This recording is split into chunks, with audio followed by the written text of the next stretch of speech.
Gracias, hola, buenos días. Gracias por la invitación para participar en este evento. La idea era un poquito presentar primero lo de la síntesis de materiales y después una aplicación relacionada con esos materiales. Pero bueno, por ajustes aquí vamos a cambiar el orden. Yo les voy a presentar un poquito de lo que hemos hecho con la electrooxidación, que es un proceso avanzado de oxidación, para el tratamiento de los residuales. Vamos a ver algunos conceptos que ya se manejaron en toda la mañana.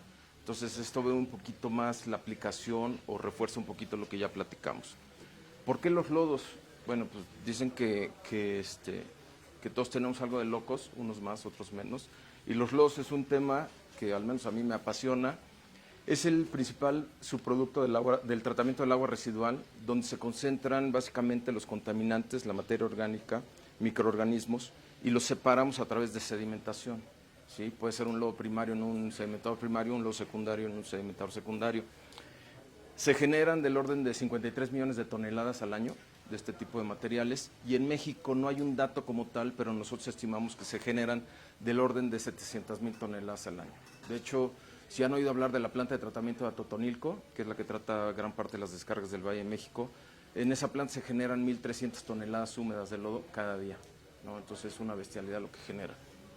Y pueden representar hasta el 60% de los costos de operación y mantenimiento de una planta de tratamiento.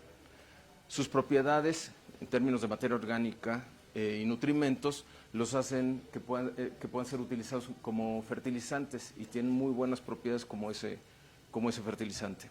De hecho, la Secretaría de Agricultura y Desarrollo Rural ha hecho estudios aquí en México y ha determinado que el valor de los lodos que se generan en la planta de Atotonilco equivale a 2,600 pesos por tonelada seca si se toma como el valor que aportan como fertilizante, ¿no? Entonces tenemos ahí una mina de oro perdón, en la planta de Atotonilco. Pero por su origen, estos lodos deben ser tratados, estabilizados, para poder ser ya sea aprovechados, reusados o enviados a algún sitio de disposición final. Entonces, ¿qué hemos hecho desde hace algún tiempo? Hablaban en la mañana de contaminantes emergentes. Nosotros hemos hecho también análisis de contaminantes emergentes en prácticamente todo el ciclo del agua en el Valle de México, y en particular, en este caso en los lodos, hemos hecho estudios de degradabilidad de estos contaminantes utilizando un proceso de electrooxidación. La electrooxidación lo que hace es básicamente pasar nuestra matriz, en este caso los lodos, en una celda electroquímica donde se generan radicales hidroxilo por el paso de la corriente, y estos contribuyen a la oxidación de la materia orgánica. En este caso vemos que tenemos remociones de 73 a 82% para bisfenol A, que es un plastificante, nonilfenoles, que son son químicos que se usan en artículos de limpieza, y triclosan, que es un desinfectante que se usa en geles para desinfectar o en jabones, ¿no? Entonces, no pudimos remover todo porque por un lado son contaminantes muy resistentes, y eso fue en un ensayo, digamos que en un vaso de precipitado, en un reactor experimental. Después utilizamos una celda comercial y aquí tuvimos remociones de 51 a 69%. En este estudio lo que hicimos fue, al final, hacer un balance de masa para ver por qué nos costaba tanto trabajo degradar estos contaminantes.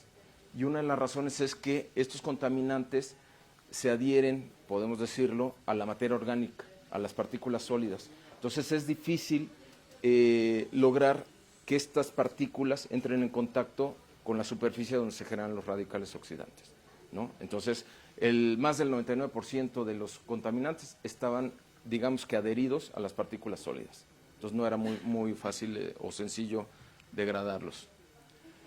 Después, uno de los procesos que más se utiliza para tratar los lodos es la digestión anaerobia. Es un proceso en el cual se obtiene un lodo tratado o un biosólido y biogás como resultado del proceso.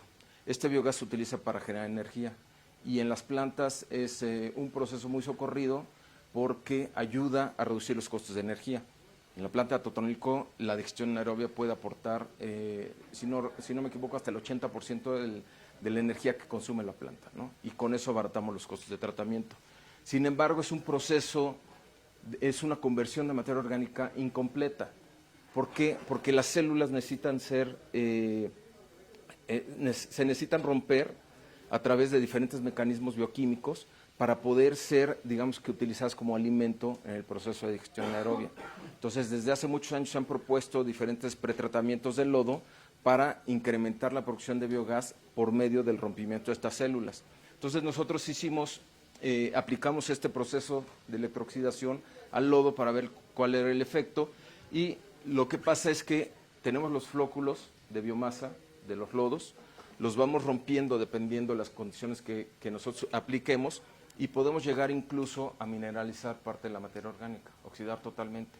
Nosotros no queremos eso, queremos una etapa intermedia para que digamos que ya le damos el alimento en pequeñas partículas a los microorganismos de la digestión anaerobia, y con eso favorecemos la digestión y producimos más biogás.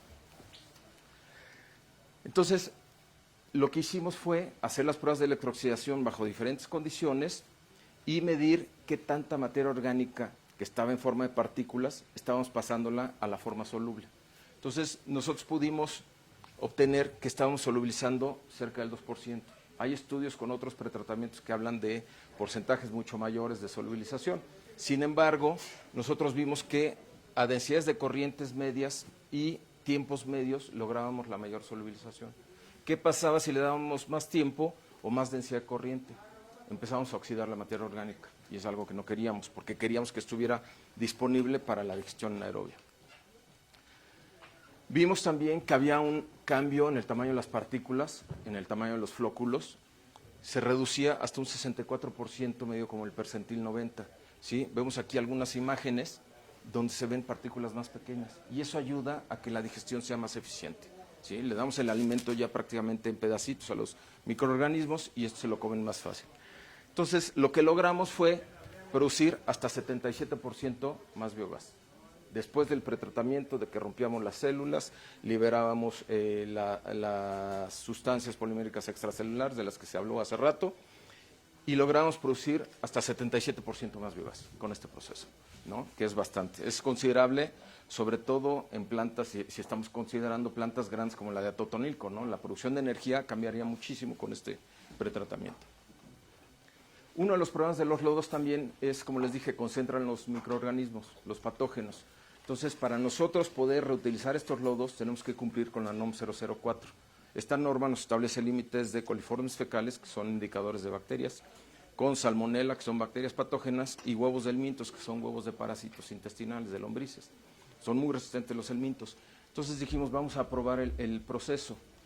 Probamos, los datos del lodo crudo, como sale de la planta, los datos después de electrooxidarlo, que vimos que no había prácticamente reducción. Después aplicamos una digestión anaerobia al lodo crudo. No sé qué dice. Perdón. Entonces, aplicamos la digestión anaerobia y hubo una ligera reducción de los microorganismos. Y cuando combinamos la electrooxidación y la digestión, vimos una reducción bastante considerable, ¿no? ¿Por qué? Precisamente porque se está dando el rompimiento de las partículas y le estamos dando el alimento listo a los microorganismos de la digestión anaerobia, pero además los microorganismos que están contenidos en los flóculos generan estos polímeros que les decía, que los protegen de las condiciones ambientales. Cuando rompemos esos flóculos, exponemos esos organismos a las diferentes condiciones que se dan en un reactor de digestión, como puede ser presencia de amoníaco, puede ser presencia de ácidos orgánicos, que logran la inactivación de estos microorganismos, ¿no? Y en el caso de los huevos del helmintos, que como les digo, son muy resistentes, logramos inactivar más del 90% de los huevos, ¿sí? Y lo estamos viendo, estos son los huevos viables, son aquellos que pueden desarrollar larva y causar infección. Con la electrooxidación pues no les hacemos nada, la digestión se reducen un poquito, y con la combinación de los procesos estamos reduciendo muchísimo y lo estamos inactivando, ya los vemos como no viables. ¿Qué estamos haciendo ahorita? Estamos solubilizando estos polímeros que les comentaba, que están contenidos en los flóculos y que pueden ser reutilizados en otras aplicaciones. Ya veíamos en la mañana el cambio de paradigma de manejar las plantas de tratamiento como biorefinerías o fábricas de recursos. Entonces, esto es uno de los productos que podemos obtener a partir de los lodos, ¿sí? Podemos obtener carbohidratos que nos pueden servir para producir alcohol y usarlo como combustible. Podemos producir proteínas que nos pueden servir para tratar el agua residual, ¿sí? Y ahorita, no lo presento aquí porque todavía no tenemos bien los resultados, estamos haciendo solubilización de lípidos para producir biocombustible, ¿no? Entonces, es nada más un resumen, espero no haber tomado mucho tiempo, ¿no? Bueno, gracias.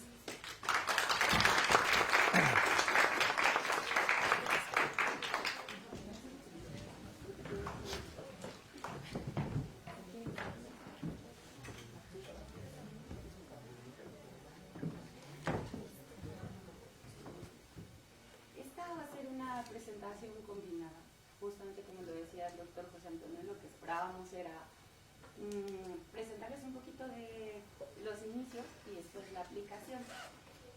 Nosotros trabajamos justamente la síntesis de materiales aplicados en la descontaminación de agua. Logo también es una de nuestras áreas y primordialmente pues la parte de cómo hacemos esta síntesis de materiales, ¿no? ¿Algo que quieras tomar? Ahorita ahora tenemos ahí un par de técnicas que están desarrollando para la deposición de los materiales. Entonces nos permite generar esa sinergia tanto en la aplicación como cuáles son esas técnicas, parámetros de deposición, qué materiales, su caracterización y poder conjuntarlo para llegar a ya tener un uso como tal. Toda la mañana hemos estado hablando de la importancia del estrés hídrico, cómo nos encontramos, cuál es la situación problema.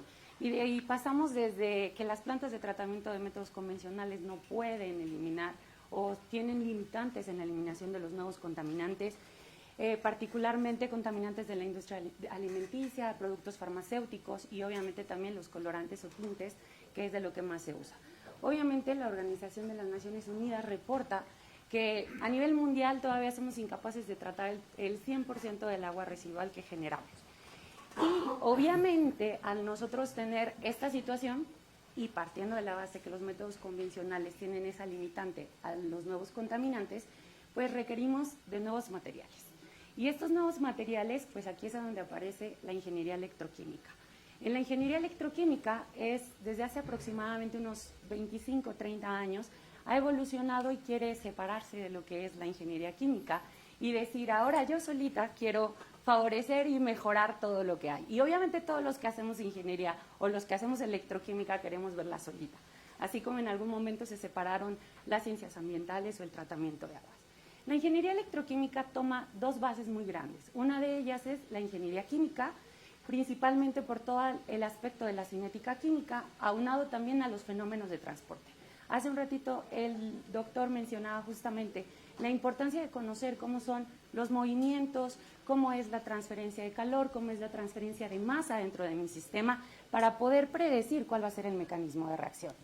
Y aquí es donde se suma también la ciencia de materiales.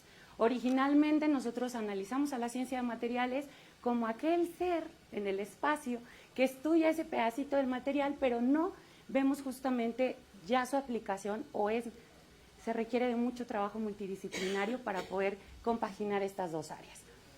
Particularmente la ingeniería electroquímica existió desde hace muchísimo tiempo, desde la producción industrial y principalmente aquí producción de metales o separación de metales, síntesis orgánica, producción de especies cloradas, desde la energía, que es lo que ahorita todo el mundo piensa en electroquímica y lo primero que dice es celdas de producción de energía. Y yo digo, entiendo, es lo que ahorita está en boga, es lo más nuevo, pero a mí me fascina la parte de medio ambiente y he contagiado a mis compañeros a que también esa sea su punto en justamente la ciencia de materiales, ¿vale? ¿Cómo funciona esto o para qué queremos a la ingeniería electroquímica si ya vimos que tenemos a los hidráulicos, tenemos a los de calidad del agua?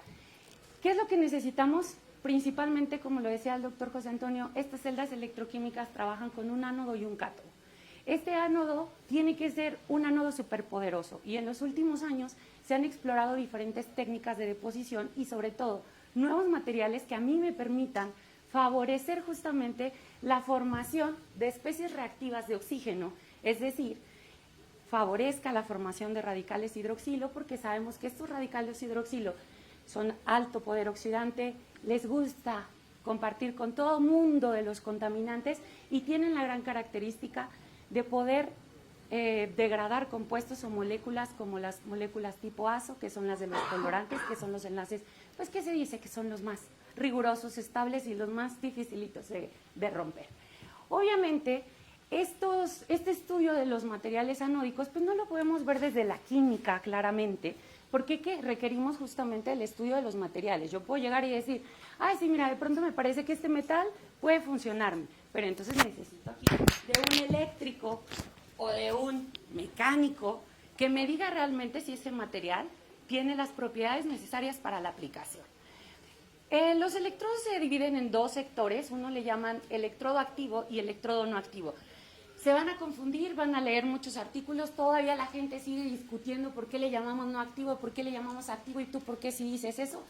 Estamos en la revolución de ese conocimiento y podríamos decir ciencia básica de ese conocimiento, donde todavía nos peleamos entre nosotros diciendo, pues yo le voy a llamar no activo o activo a este. Particularmente el doctor José Antonio les hablaba de los ánodos no activos, que les dijo que trabajábamos una celda de BDD para la degradación y para el tratamiento de los lodos. Y nosotros dijimos, sí, hay una celda de BDD, esa celda de BDD, les menciono, es una celda comercial. Cuando nosotros decimos una celda comercial, esto implica que esa celda tiene que viajar en un avión desde otro país, ¿verdad, doctor Bernardo? Llegar aquí, pasar por aduana y que si algo le pasa a nuestros electrodos, lloramos todos porque el proyecto y el presupuesto completo se fue en la celda.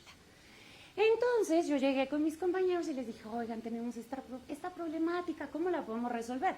Porque si bien los electrodos de BDD han demostrado su eficiencia, pues también significa dinero. Y hablábamos desde la mañana, todo proceso tiene un costo y entre más bajo sea ese costo, pues mejor será nuestra alternativa de tratamiento. Y entonces mis compañeros llegaron ahí a llenarme de su luz y decir, pero existen diferentes técnicas de deposición, no solamente la deposición química de vapor con la que haces tu diamante dopado con boro. Y entonces les dije, perfecto, entonces vamos a explotar su conocimiento. Y entonces nos dimos a la tarea de pensar si era posible. Eso nos está comentando Ana. Algo que a mí me gusta mucho, me interesa, desde un lado muy ingenieril. Desde un lado muy ingenieril es, bueno, ¿y qué hacemos con esto, cierto? Por otro lado, así como comenta Ana, ella dice que la llenamos de luz, en mi caso yo digo que todo lo que he aprendido de química es en contra de mi voluntad, es broma. Al final es algo de un estudio muy interesante, ¿no? Y en el caso de electroquímica fue de, oye, está ofreciendo soluciones a un problema que existe y que se va a exacerbar y que tenemos que hacer algo con eso porque no es solo un problema acotado a una población, es un problema a nivel de la humanidad. Desde el lado de materiales, algo que es muy interesante es, bueno, pues estamos estudiando desde ese enlace que se está formando átomo con átomo, qué es lo que van a hacer, qué estructura van a generar. Adicionalmente a eso, tú podrás entender, necesito tal material con tal estructura que haga, ¿no?, X, Y, lo que sea. Bueno, ¿cómo lo puedo generar? Y finalmente, si nos centramos en resolver una problemática, la realidad, ¿no?, económica, logística, es algo que desde nuestro punto de vista es importante también considerar. Que todo esto que vayamos estudiando, que vayamos avanzando, esos caminos que vayamos explorando, idealmente abriendo, tengan la posibilidad, sean viables, ¿no?, inclusive llegar a ser escalados para estas aplicaciones a nivel industrial que se necesitan. Partiendo un poco de eso y de pues la realidad inamovible de pues vamos a hacerlo con lo que tenemos, ¿no? Establecimos para dos técnicas, una es Reactive Management Sputtering, que es una técnica de deposición física de vapores. Tú tienes tu material con la mejor pureza que puedas comprar, haces un bombardeo por iones, generas un plasma y eso se deposita en la superficie. Tú puedes introducir un gas reactivo para que generes compuestos y derivado de esos parámetros de tu reactor, de todo lo que puedes modificar, vas a cambiar cuáles son las características de esa película que tú estás generando, ¿no?, desde un punto de vista estructural, estequiométrico, inclusive esfuerzos residuales, cuál es su densidad, etcétera, etcétera. Rugosidad también, adhesión, esa rugosidad muy importante porque estos son fenómenos de superficie. Entonces, el área real que tenemos versus el área proyectada también va a modificar en buena medida cuál es ese comportamiento de lo que estamos generando. Esa técnica tiene mucha versatilidad, ¿no? Puedes mover 20,000 parámetros, pero a su vez es una técnica que es muy complicada, ¿no? Es muy estocástica, cómo está llegando el material, cómo está reaccionando. Tiene diferentes, como todo tiene ventajas, tiene desventajas. Otra de las técnicas es una que está dentro de lo que sería una deposición química de vapores, pero no es el CVD que igual y conocen. Es ultra spray pirólisis, en el cual no se requieren altas temperaturas, no necesitamos un vacío, tú tienes una solución precursora, la cual tú estás aerolizando, en este caso, ¿no? Con un sonicador, lo cual es una construcción hecha en casa, es un sonicador que utilizan en la parte médica. No necesariamente tienes que comprar el equipo increíblemente caro, si conoces bien tu técnica tú lo puedes fabricar, de ahí lo puedes acarrear con algún gas, en este caso ni siquiera fue necesario, teníamos la suficiente densidad, ¿no? Y movilidad. Llega nuestro sustrato, ahí tenemos esa temperatura elevada para dar la energía de activación y que genere esa reacción química para formar lo que estamos buscando. Es una técnica que tiene la gran ventaja de que tú lo que vas a tener, tú ya sabes que vas a tener derivado de cuál es tu precursor, ¿no? Tú lo estás definiendo versus la técnica de PVD en la cual hay muchas variables, se puede hacer algo repetible, pero requieres tener mucho control de todo tu proceso.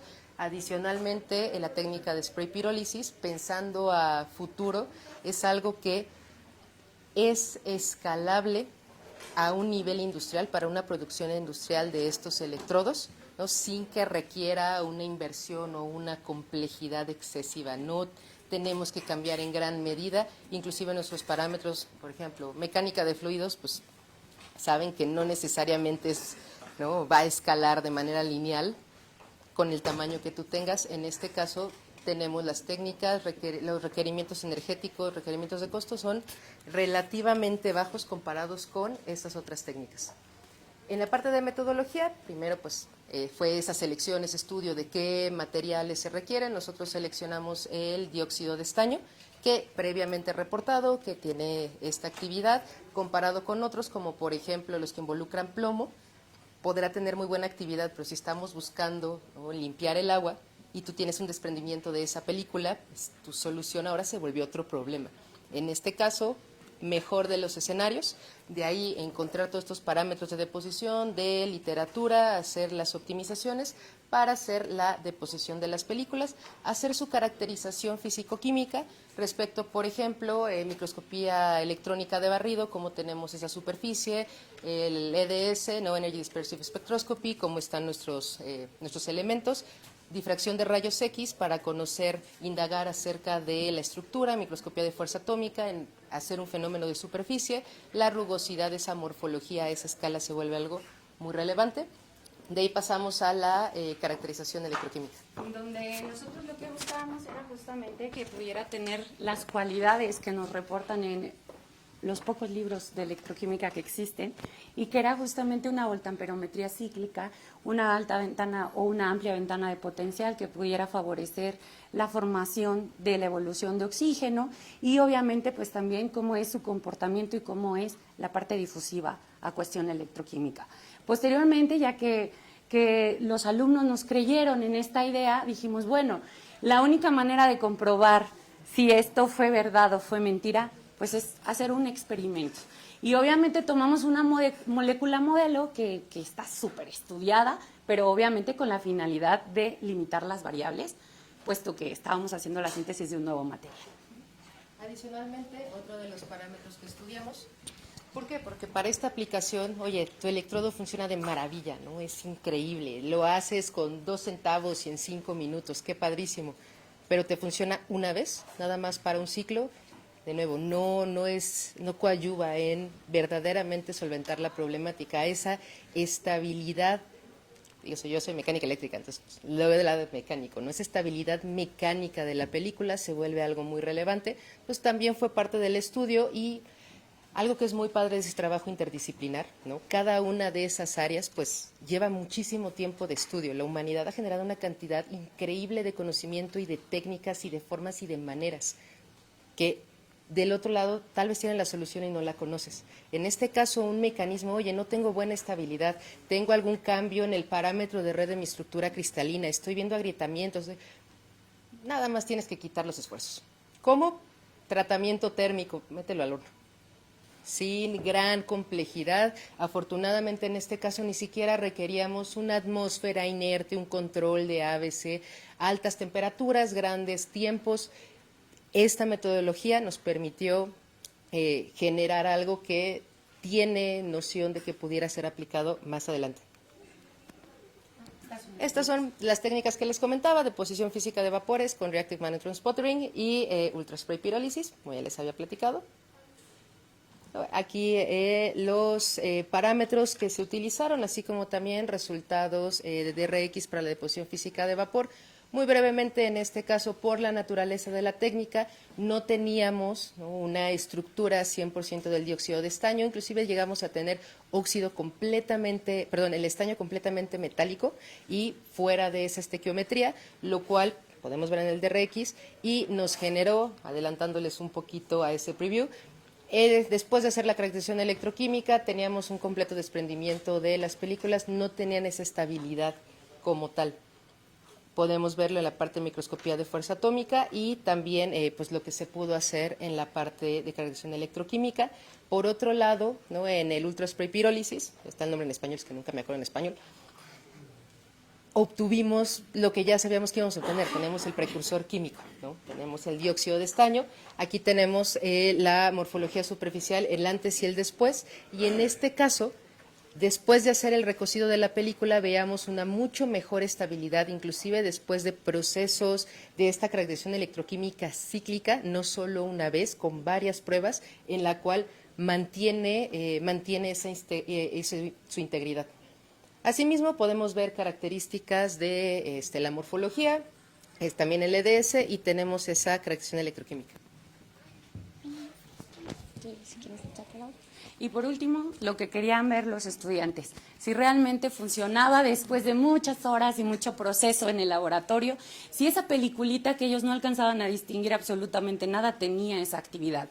Se demostró, se hizo un experimento a 10 partes por millón de azul de metileno, donde el experimento ocurre durante 60 minutos a una bajísima densidad de corriente, donde ellos a través de ultravioleta visible empiezan a observar la disminución de las principales bandas de absorción del colorante y entonces pues casi a los 60 minutos podemos decir que el colorante dejó de aparecer.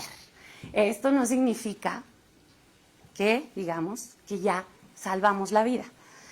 Pudimos haber generado algunos subproductos de degradación que en ocasiones pueden ser mucho más reactivos tóxicos complejos, pero bueno, esa ya es parte de otra historia para la siguiente vez que nos inviten, ¿vale? La siguiente.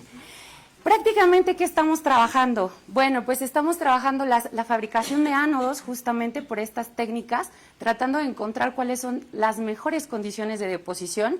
Por otra parte, tenemos también la síntesis de películas delgadas, también a partir de ultraspray pirólisis, donde estamos haciendo materiales dopados, compósitos, para mejorar justamente la fotocatálisis en nuestros sistemas. Tenemos también electrooxidación de fluentes, esto lo trabajamos con celda de BDD, principalmente afluentes de la industria del tequila, para sustrato o para posible crecimiento de microalgas.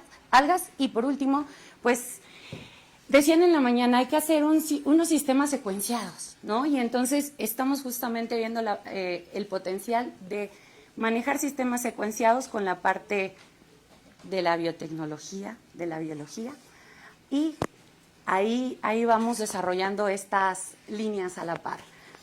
El grupo de trabajo pues se caracteriza en 3 líneas, donde es la síntesis y caracterización de nanomateriales, la manufactura aditiva, que es justamente la parte que Brenda contribuye al equipo, y no nada más en la parte de aplicaciones en mecánica, sino también medicina, organonachip, diseño generativo.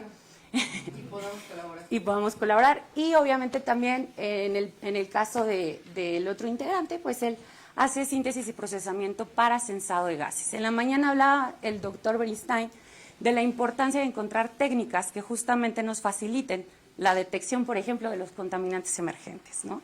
Entonces, nosotros en el grupo de trabajo también tenemos esa parte que es sensado. la doctora Brenda aquí presente, el doctor Kartik. Aquí hay algo muy importante, ingeniera mecánica, ingeniero eléctrico, ingeniera química. Podemos coexistir, sí, no es fácil, pero se logra. Y un ingeniero civil, que aquí está con nosotros, nuestros alumnos ahorita de maestría, bueno, estos son los que son directos, y acá pues nuestro grupo de trabajo, que son los estudiantes que sin ellos pues no nos daría tiempo de hacer las cosas. Quienes tienen muchas excelentes ideas. Que nos abren los ojos. Y pues eso sería todo. Muchísimas gracias. Pues si tienen dudas, todas a José Antonio, porque él está relajado ahorita, entonces vamos a hacerle todas las preguntas. Sí, muchas gracias. Comenzamos con las preguntas. Primero del doctor. Nuestro primero de estudiantes, ya tiempo. A ver, ¿quién quería participar? Ay, ay, ay. A ver, bueno, adelante. Bueno, yo vengo del Estado de México y de la carrera de Ingeniería y Nanotecnología. Y ahorita me llamó mucho la atención porque conozco muchas de las técnicas. Entonces, mi pregunta es si a ustedes les interesaría, no sé, es más directa, como colaborar con la Universidad Politécnica del Valle de México para realizar nanobiomarcadores, que esto les pueda ayudar a ustedes para optimizar el proceso y que estos sean más eficientes y obviamente sean más productivos en menor tiempo. Sí, de hecho se tiene esa línea de investigación, ¿no? Buscamos tener mucha colaboración con todos los departamentos y también a nivel regional, que son 4 campus del TEC, Campus Toluca, que de ahí vengo, así tarde lo siento, Campus Estado de México, Ciudad de México, Santa Fe, y uno, por ejemplo, el vocacionamiento de Campus Ciudad de México es toda la parte de salud, ¿no? Incluyendo la parte de diagnóstico. Entonces sí, tenemos personas tanto del lado de nano, como también de la parte bio y colaboración con la Escuela de Medicina, y una de las líneas es eso. Entonces, nosotros encantados, nos interesa mucho, es algo que estamos, ¿no?, buscando para diferentes aplicaciones. También he trabajado en biosensores, entonces igual. Necesito quien ponga lo que sensa, yo nada más hago los fierros y... ¿Alguien más? A ver, Así de rápido, yo no conozco la técnica esta de pirólisis ultrasónica, si me la explicas así. Sí, tú tienes tu sonicador, en este caso lo compramos, es literal un dispositivo médico, ¿no?, para las nebulizaciones. Es un nebulizador, entonces tú con eso, ¿no?, lo estás nebulizando, lo transfieres, necesitas calentar tu sustrato, lo puedes hacer con calentamiento Joule, o sea, sencillito.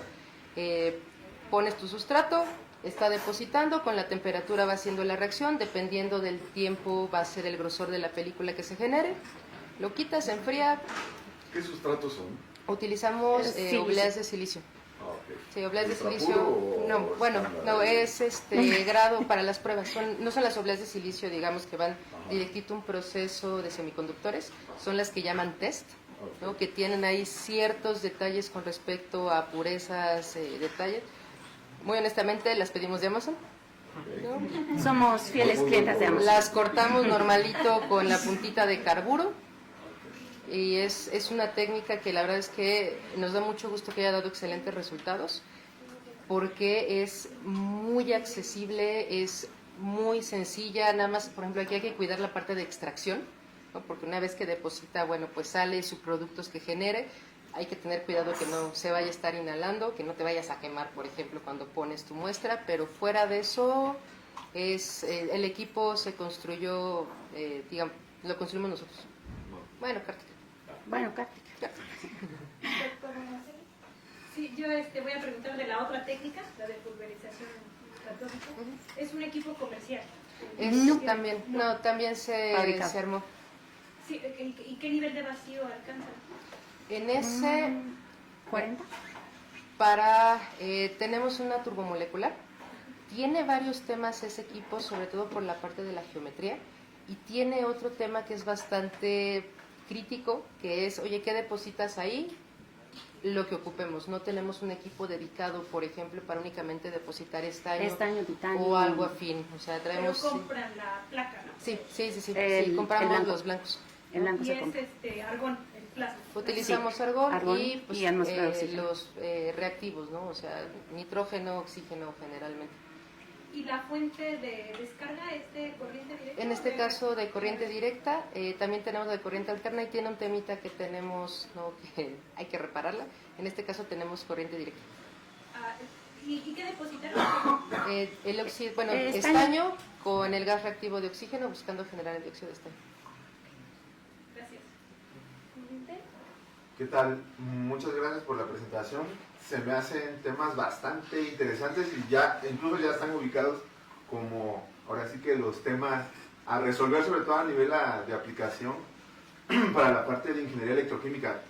Perdón, tengo así como 3 preguntas muy rápidas, obviamente enfocadas mucho también para que pues, los estudiantes se interesen en la ingeniería electroquímica, que es pues fantástico porque tiene muchas, yo creo que aplicaciones y a futuro, o sea, casi todas estas temáticas que ustedes están abordando van a ser, si se logran resolver, pues una solución no solamente al agua, ¿no? Pues ya también Sí. como lo de los residuos sólidos.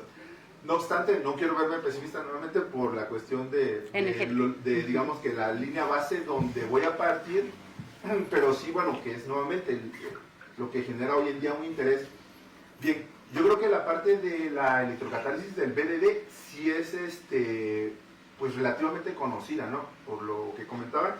Voy a poner rápido un contexto. El material viene como de los 40, 50 de un grupo ruso, Plesko, y propiamente el material sí fue más desarrollado o como investigado por los suizos, el grupo de Cominelis y todos ellos.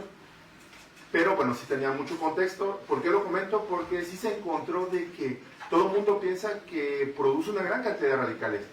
La ventaja del diamante dopado con boro no es que produzca un buen de radicales contra el óxido de estaño, contra el óxido de plomo, etcétera, etcétera, sino más bien que su zona de producción de radicales hidroxilo es muy amplia.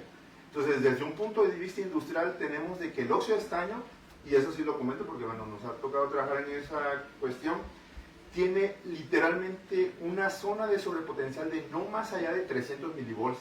Entonces estamos hablando que si nosotros queremos llevar el óxido de estaño a una aplicación industrial, controlar con un rectificador, incluso teniendo presente el máximo FM21, que es un electrodo de 2 metros más o menos de altura, pues va a ser imposible casi hacer la aplicación porque se te va a mover la zona y se te va a ir a oxidación de agua o incluso va a quedar en la zona de desactivación, ¿no? Entonces eso hay que tenerlo presente. También la parte, bueno, ahí para los estudiantes de interés, el BDD tiene la característica que a diferencia de las otras aleaciones o metales, que fisisorbe o débilmente se pega el agua, ¿no? A diferencia de cobre, zinc, donde literalmente el agua se pega muy fuerte. Entonces, bueno, eso hay que tenerlo por ahí presente porque pues, han trabajado muchos grupos sin todavía lograr una aplicación. Incluso ya hay por ahí varios expertos que se andan retirando de esta parte de ingeniería electrocatalítica, andan como que promoviendo reviews de por qué no se han consolidado aplicaciones electrocatalíticas vía BDD, ¿no? Y ahora sí, bueno, teniendo presente eso, las preguntas. Primero, la parte de este tratamiento de los lodos, también teniendo presente de que a nivel industrial no se pueden aplicar más de 25 mA por centímetro cuadrado porque empieza a ser prohibitivo el consumo energético, sobre todo en una aplicación que a lo mejor no deja un valor tanto como, por ejemplo, donde aplica el BDD, que es la industria farmacéutica.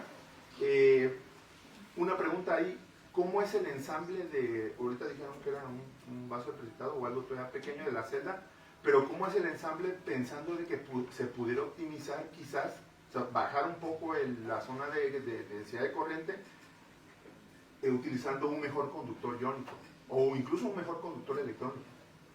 Sí. O sea, ¿se electrifica directamente el lodo, queda pegado como un composite o cómo está ahí el ensamble? Perdón. De hecho, las primeras pruebas que les decía fueron un vaso precipitado agitando y con el electrodo ahí, los electrodos ahí. Después ya compramos la celda comercial de BDD y lo que hacemos es recircular el lodo a través de ella. Un sistema semi-batch. Un sistema semi-batch y controlamos tiempo de tratamiento, densidad de corriente y caudal. ¿Sí? Lo que tratamos de generar es turbulencia para mejorar la transferencia de masa. De hecho, en el estudio que hicimos de la producción de biogás, hicimos un balance energético. Bajo algunas condiciones sale positivo. ¿Sí? Entonces, por ejemplo, a una planta a gran escala, si pudiéramos escalar el reactor, que sabemos que es una limitante, se podría compensar eso con el consumo de la energía en la planta, que es lo que hace ahorita Totonilco. Si ellos generan el 80% de la energía que consume la planta, si pudiéramos implementar este proceso bajo condiciones positivas del balance energético, ellos tendrían todavía más energía, que por cuestiones políticas CFE no les deja cogenerar más del 80 o 90%. Y aquí primordialmente lo que queríamos encontrar es que la celda tuviera un buen funcionamiento sin la adición de ningún electrolito soporte que pudiera mejorar la eficiencia. ¿Por qué? Porque sabemos que el agregar, y obviamente también se han probado otros sistemas donde convierten a la celda, la comercial, en un rack, justamente con la intención de trabajar hasta 200 litros. Sí, es que ese es el problema de los reactores electroquímicos, cualquier celda, la conductividad iónica, y uno exacto no quiere adicionar más componentes que contaminen el sistema. Sí, es bueno, eso, ahí sí hay otra pregunta, pero luego platicamos ahí en corto. La otra parte importante es, ¿qué tan factible estos dos métodos de síntesis es para escalarse ya a un nivel industrial también?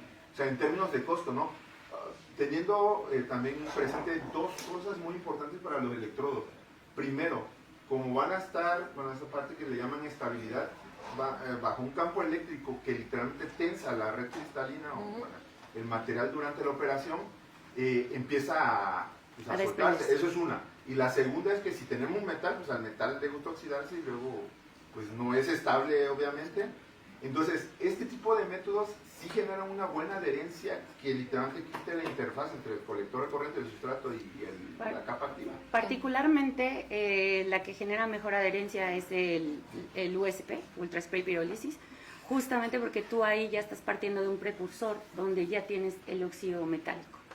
Cuando tú tienes por PVD, tú estás teniendo justamente el blanco, que es el metal, le estás poniendo una atmósfera o le estás poniendo el ambiente controlado con oxígeno, y uno de los grandes problemas en los reactores de PVD es la transferencia o la difusión del oxígeno dentro del reactor para garantizar que al sustrato quede el contenido necesario de oxígeno. Ahí es donde tenemos el problema de que podemos tener estaño metálico o diferentes fases. En el caso, y es donde se ve justamente el desprendimiento. Cuando tenemos USP se garantiza, o hemos probado en muchos ciclos, que es mucho mejor la adherencia y que obviamente también aunado a las limitantes que puede tener el óxido de estaño, se están probando lo que se llaman multicapas para justamente darle una mayor estabilidad.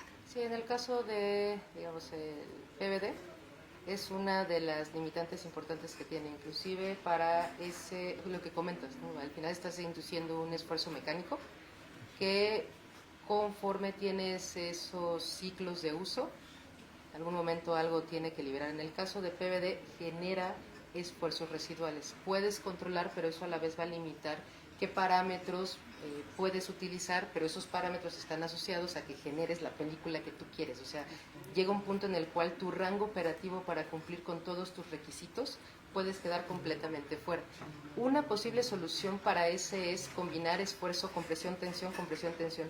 No eliminas el esfuerzo residual inherente, simplemente lo cancelas entre ellos. Pero inclusive PVD no tienes una deposición homogénea, porque tu distribución energética no es homogénea, es radial. Se puede solventar si tú estás girando el sustrato, lo estás moviendo para que puedas promediarlo. Es una técnica conocida que ya existe cierta escalabilidad, pero por otro lado, en la parte de spray pirólisis, como comentaba Ana, es una técnica mucho más sencilla y que facilita esa escalar en la parte de área, ¿no?, que vas a poder utilizar.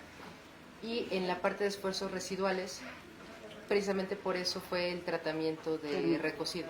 Ahorita un primer tratamiento de recocido, ese no fue optimizado, ¿no? Inclusive la parte de sustrato se vuelve importante, la el parámetro de red, esa diferencia de parámetro de red que tú tengas entre tu sustrato y la película que estés generando, también va a determinar cómo va a ser esa adhesión entre película completa con sustrato. Hay diferentes técnicas para poder hacer un mejor match, los cuales ahorita no fueron estudiados, pero todavía, digamos, de todas esas problemáticas que pues tú ya bien estás, ¿no?, observando, existen ya ciertos mecanismos, no necesariamente ya aplicados para estas técnicas, pero como comentaba, dentro de cada una de las áreas, para otra aplicación, pues ya ha habido mucho camino de qué puedes tú hacer, cómo podrías modificar sin que necesariamente tengamos que encontrar algo nuevo. Creo que el tema es abierto, está abierto para hacer muchas preguntas, quedan muchas dudas todavía, pero aquí tenemos a nuestros ponentes, terminando nuestro conversatorio, pues podemos atraparlos y hacer les hacemos entrega de sus constancias al doctor José Antonio Barrios Pérez por su participación como ponente en la mesa redonda, a la doctora Anaid Cano Cano y a la doctora Brenda Cecilia Alcántara Vázquez. Muchas gracias. Esa es la Brenda García sí. y Brenda es la que sigue. Brenda. Es que hoy tenemos Brenda en cuadra. ¿Quién es mi tocaya? Ya, Brenda.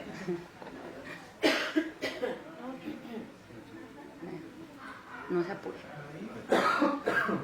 Y Brenda. Ahí está. No se apure. Gracias.